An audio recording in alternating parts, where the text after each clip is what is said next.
আসসালামু আলাইকুম। উপজেলা প্রাণী সম্পদ দপ্তর ও ভেটেরিনারি হাসপাতাল মেহেরপুর সদরের আমি veterinary field assistant Nazmul Hasan বলছি। আমাদের শ্রদ্ধেয় ডিওলো স্যার অর্থাৎ জেলা প্রাণী সম্পদ কর্মকর্তা স্যারের নির্দেশনায় আমাদের ভারপ্রাপ্ত উপজেলা প্রাণী সম্পদ কর্মকর্তা স্যার এর এর আদেশে আমরা প্রতি সোমবার আপনাদের হাঁস, মুরগি এবং কবিতরের ভ্যাকসিন সরকারি মূল্যের বিনিময়ে আমাদের মেহেরপুর সদর পশু হাসপাতালে দেওয়া হবে। এখন আমাদের মুরগি, হাঁস, কবিতর হাসপাতালে আনা অনেকটাই কঠিন বিষয়। যদি কেউ হাসপাতালে নিয়ে আনেন সরকারি মূল্য বিনিময়ে আমরা আপনাদের হাঁস, মুরগি এবং কবিতরের টিকা দিয়ে দিব। এখন আপনারা যদি না আনতে পারেন, এখন মুরগির ফাউল পক্স বা পিজন পক্স এই টিকাটা অনেকে দেওয়া জানে না। আপনারা দু একটা বাচ্চা নিয়ে পিজন পক্স বা ফাউল পক্স টিকাটা দেওয়া শিখে নিয়ে যেতে পারেন। কীভাবে দিতে হয়, যেমন 10টা বাচ্চা আছে, বাচ্চা আনা তেমন একটা কঠিন না।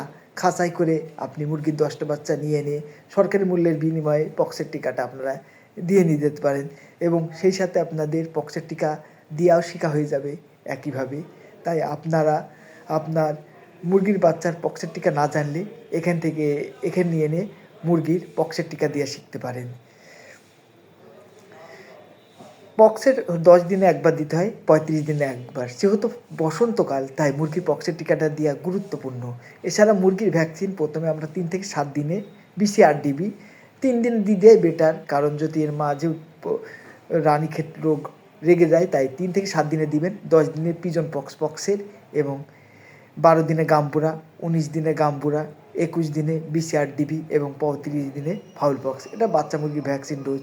আর বড় মুরগির 2 মাস বয়স হয়ে গেলে মুরগির 8 দিবি অর্থাৎ বড় মুরগির রানীক্ষেত ভ্যাকসিন এবং প্রতি 3 মাস পর এই রানীক্ষেত ভ্যাকসিনটা দিতে হবে, তাহলে আপনার মুরগি সুস্থ থাকবে। এছাড়াও ভ্যাকসিন দেওয়ার পর আপনারা যদি লাইসোভেট মুরগি খাওয়ান তাহলে মুরগির চাঞ্চল্য বৃদ্ধি পাবে এবং মুরগি পুষ্টি হবে, কারণ এটা একটা ভিটামিন ওষুধ। এগুলো করতে পারেন। যাই হোক, আজকে এটুকুনি। আপনারা যদি কোনো ভ্যাকসিন দিতে না পারেন তাহলে সোমবারে আপনার মুরগিকে নিয়ে আনবেন হাসপাতালে, তাহলে আমাদের ভারপ্রাপ্ত ইওলো স্যারের নির্দেশনায় আমরা আপনাদের ওই মুরগির টিকাটা দিয়ে শিখিয়ে দেবো এবং মুরগির টিকাও দিয়ে দিব সরকারি মূল্যের বিনিময়ে। সবাইকে ধন্যবাদ। আসসালামু আলাইকুম।